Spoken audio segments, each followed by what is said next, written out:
The conservative case for owning our mistakes. Why mass deportation ignores American accountability.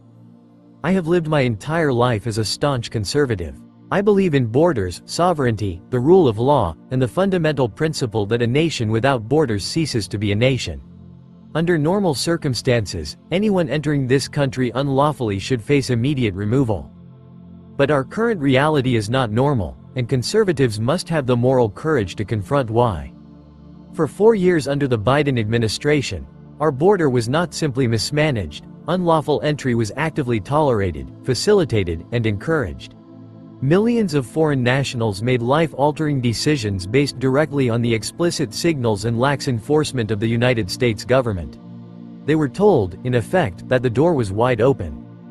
Now, under the Trump administration, the pendulum has swung violently toward sweeping deportations. While I understand the instinct to restore order swiftly, we cannot ignore the principle of basic justice: entrapment through state policy. When a sovereign government misleads millions of people through its executive actions, the blame does not lie solely with those who walked through the open door. It lies with the American electorate that put that administration in power. In a constitutional republic, we the people bear ultimate responsibility for our government's actions and our bad electoral choices. Deporting millions en masse without an individualized review lets America off the hook while placing the entire burden of our own government's deception on foreign nationals who acted on Washington's signals.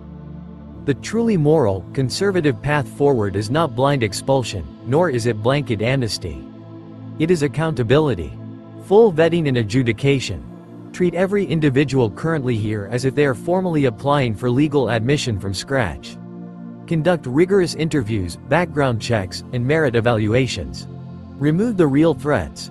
Any individual with a violent criminal history, gang affiliations, or fraudulent claims should be deported immediately. Account for our own role.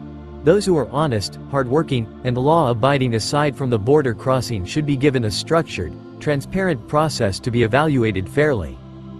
Taking responsibility for our national mistakes is hard. It requires admitting that our system failed first. But true conservatism is rooted in honor, personal responsibility, and moral integrity. And that means biting the bullet to do what is right.